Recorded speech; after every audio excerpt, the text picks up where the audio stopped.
Hello, everyone. Welcome to the MeanGene Show. I'm here in San Antonio, Texas. It's the site of the NCAA Women's Sweet 16 Final Four Championship. I was here in 2018 for the men's Final Four, and I gotta admit that San Antonio is always a great place to host the NCAA tournament. I mean, as you know, they have all of the hotels, all of the amenities, the Riverwalk, and everything. So, I mean, there's just so many things to do here. And let me talk about the weather. The weather is incredible.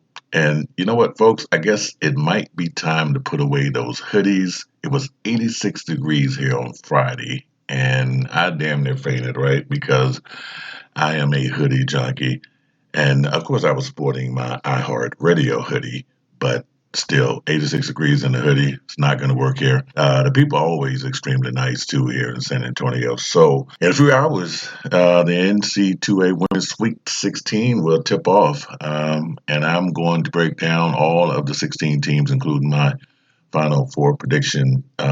My hotel, I'm on the 17th floor of the Grand Hyatt, and I am looking at the Alamodome where all of this action is going to take place. So it's going to be a really, really incredible 2 days here. Yesterday, I got a chance to run into the Baylor's women's basketball team. They were out and about doing their thing, and also ran into Coach Jean REM. I have to kind of tell you about that a little bit later when we talk about UConn. But anyway, so let's go ahead and start with the teams. How about we start with South Carolina, number one seed. I was in Dallas a few years ago when they won this thing, and who knows what this team may have done last year if the tournament actually wasn't canceled. But they are the overall number one seed in this tournament, and rightfully so. They really clamped down on Oregon State and Mercer defensively in this tournament. Oregon State, who is known for their three-point shooting efficiency, was only for 19 thanks to South Carolina's defense. So they're going to play the number 5 seed Georgia Tech on Sunday and should get that win. The Baylor team. Now, I really like this Baylor team, folks. They are the number 2 seed in this tournament. I mean, South Carolina is not the only team that plays defense. I mean, did you see what the Baylor Bears did to Virginia Tech last week? I mean, this team is very well coached. They have some great players, and as I mentioned, I ran into them yesterday on my way to the Riverfront Mall. They look relaxed, having fun, and ready to advance in this tournament. So Bears won the tournament in 2019, and this year, this team is averaging about 80 plus points a game. So watch out. It's going to be interesting to see if they can score at will against Michigan. Maryland, the number 2 seed. I watched them destroy Alabama 100-64. I was working out at the gym last week when I saw that game, and I couldn't believe the score. I mean, it was ugly throughout the entire game, but they found a way to manage to get 100 points, though. So you don't know who's going to be hot with this team. I mean, they have multiple players that can hit for double figures at any time, not to mention they have a pretty good bench rotation that can come in there and add some points as well. So they won the Big Ten tournament, and they have their eyes on a bigger prize in this tournament. How about the trifecta? You're the conference champ, you're the Big Ten champ, and possibly the NCAA tournament champion. We shall see. NC State, man, everyone's talking about this team. Very scary. They are the number 1 seed in this tournament. They might be in trouble here in this Sweet 16 if they don't get Kayla Jones back. She injured her knee in the first round. They shot very poorly against South Florida, and they're going to probably need all hands on deck to advance past the Sweet 16. But NC State could be the first number 1 seed eliminated this weekend if they struggle with Indiana. So I'm not really going to count them out, but not having one of your star players is certainly going to hinder them. Louisville, they are a number 2 seed in this tournament, and they were very, very lucky to come back against Northwestern. I mean, they were down by 18 points. They found a way to get the win, and how do you get behind by 18 points? You might be asking. Well, how about this? They only scored 10 points to Northwestern's 25 points in the first quarter, so they can't afford a repeat start here in the Sweet 16, especially against Oregon. They have to come out there and really get it done and get it done really quick. The next team, UConn. UConn, the number 1 seed. So as I mentioned, I ran into Coach Ariema, and I had to think twice before stopping him and getting a photo because remember he's fresh off the COVID-19 quarantine, and I said, "Wait a minute, Mean Gene, you can't shake this man's hand or hug him right now because hey." But anyway, I got my COVID vaccine, and I'm sure Coach has his. But so I didn't take advantage of the photo op. I just spoke to him, but I can confirm that he was wearing his mask. Okay, how about that? So as far as the Huskies concerned, all eyes are going to be on Paige Bueckers and ours Caitlyn Clark. That's all everyone's talking about here in San Antonio. The Iowa team, they were out and about here also yesterday in San Antonio looking eager for this matchup. So UConn's defense against Syracuse was very, very impressive. They held them to 28% shooting. And we're talking about a Syracuse team that shot the ball pretty well throughout the year. So if they can repeat this against Iowa, UConn should have no problem advancing in this tournament. Stanford, the number one seed. Man, when the last time we've said that? I mean, about Stanford. I remember when I was living in California in the 90s, Stanford was the team to beat. Tara Vanderveer always had a competitive team ready to play. Stanford last won the NCAA tournament in 1992. This could be their year. This could be the year of the Cardinals.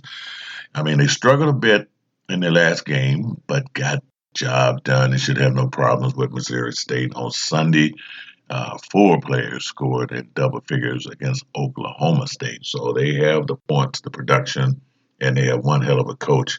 And it's just good to see Stanford back in this. There was never an NCAA tournament back in the 90s that Stanford was not in. They were just dominant. Texas A&M, how about that? They are the number 2 seed in this tournament, and my assistant Ray Lee Cadenhead is a graduate of A&M and would probably kill me if I didn't pick the Aggies to beat Arizona. But this is going to be a tough game for A&M. They beat Iowa State at the buzzer. They were behind the entire game and didn't take the lead until the game was, forced into overtime, and they went on. So Coach Gary Blair and his team will have to come out much stronger against the high-scoring Arizona offense, who have their own struggles. But 2 wins in this tournament by A&M, and both were by very narrow margins. So we're gonna see. We're gonna see. Arizona is not a bad team, and A&M sort of playing on their home in their home state. So might have a little cooking there. Some fans will be allowed to attend that game, and so it's they might get the little home cooking there. Speaking of Arizona, they are the number 3 seed in this team. Now they had wins over Stony Brook in the first round and BYU in the second round.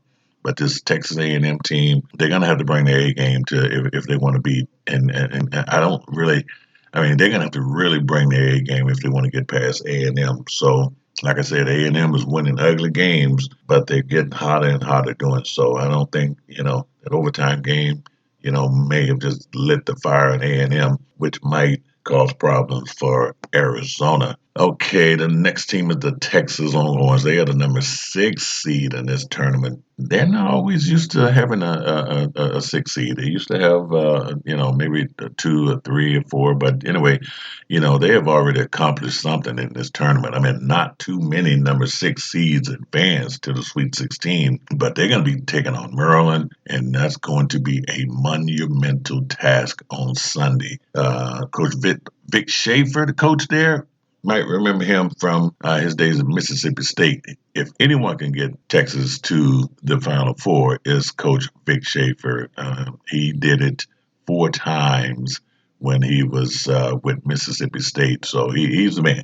He's the man. He's the man for the job in Texas, and Maryland is going to be a hell of a game. A hell of a game there. So what do we got here next? The next team is Michigan.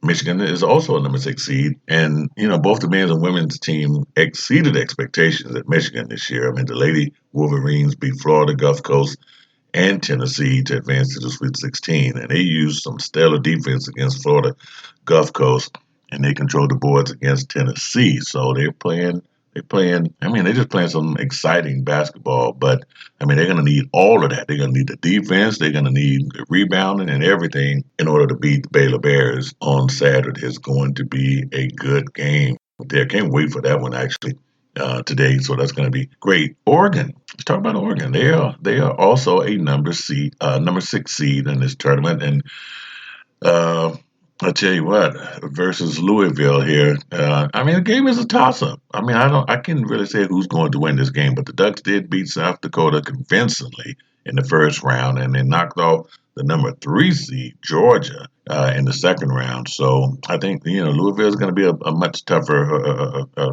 opponent for Oregon, but hey, Oregon men's, Oregon women's. I mean, everyone is just really doing great from the state of Oregon and Oregon State. How about that for the men's? But this is going to be another good game to watch. Georgia Tech, they are the number 5 seed in this tournament now. They won over Stephen F. Austin in the first round, blew out West Virginia in the second round. So it looks like this team is just really getting hot. They will need all of that energy and excitement that they had in the first 2 rounds to beat the overall number 1 seed South Carolina Gamecocks on Sunday. It is not, I repeat, not going to be a cakewalk playing South Carolina. It's just not. So if you're listening, Georgia Tech, I mean, just bring your A game.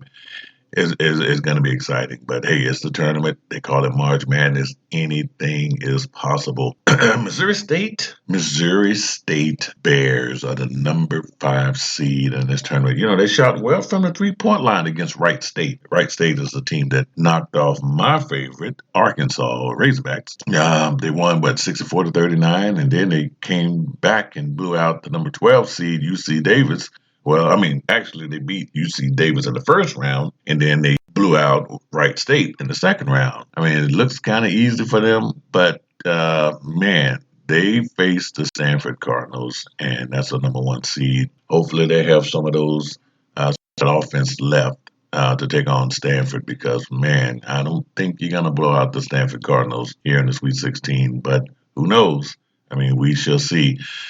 Indiana is the number 4 seed. They had a 31-point win over VCU in the first round, a 22-point win over Belmont in the second round. But the number 1 seed, NC State, will be really tough to beat. There's a huge difference in playing a number 12 and a number 13 seed, and then you're playing number 1, and NC State is number 1 for a reason. All right, so the next team we have is Iowa is the number 5 seed. And of course, as I mentioned earlier, everyone's talking about Caitlyn Clark here in San Antonio. I mean, she did show out against Kentucky in the second round. I mean, 35 points. She had 6 3-pointers. I mean, come on, she's the nation's leading scorer. And she's going up against UConn and Paige Bueckers on Saturday today, which is going to be a great one. Now, here's one thing. Iowa have scored 87 points and 86 points in back-to-back games in this tournament. So someone's going to have to play defense in this matchup here against UConn. I mean, this is going to be a great game. I mean, you just got 2 great players in this game, and this is what everyone is wanting to see here in San Antonio this weekend. So let's go and look at who's going to win this weekend. All right, who's going to win today on Saturday? Well, UConn versus Iowa. I got UConn winning that game.